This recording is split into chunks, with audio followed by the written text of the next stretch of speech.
Something's broken.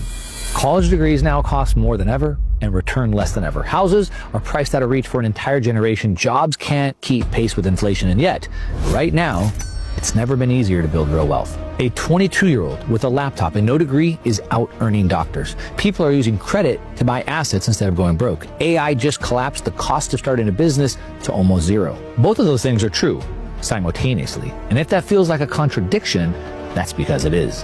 That tension, it has a name.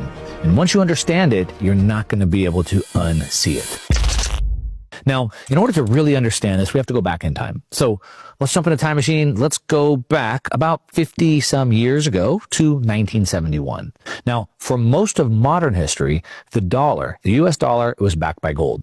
In that gold standard, money had a fixed relationship with something real. We call this a equity-based system. Gold had been money for 5,000 years. Gold is a commodity. When I have the gold, I have the gold. When you have the gold, you have the gold.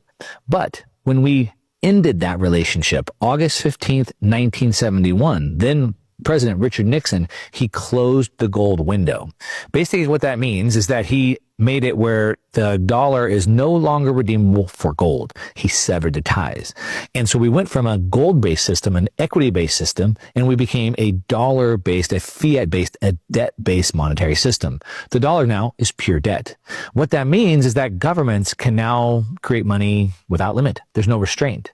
Now, it's true for some of you that are going to leave the comments down below, it's true that from the creation of the Federal Reserve in 1913, they did print money. And they did continue to print more dollars than they had gold in the bank, which led to 1933, seizure in gold, 1944, Bretton Woods Agreement. But in 1971, all bets were off. It was a now free-floating, fiat debt-based system. But what happened next is the most important part. What happened was that asset prices completely detached from wages as well. And they did this permanently.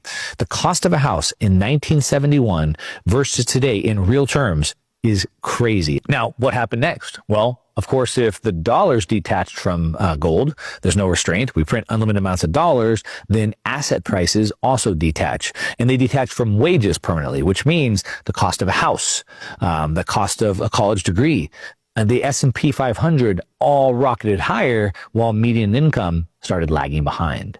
So this is what really caused the path. You see, pre-1971, when we were still in a gold-based system, an equity-based system, the conventional path to wealth worked. In that path, we would go to school, we'd get good grades, we'd go to college, we'd get a degree, we'd get a good job, and we'd save money. You see, in that equity-based system, in that gold-based system, we could save. Things were cheaper. But that system was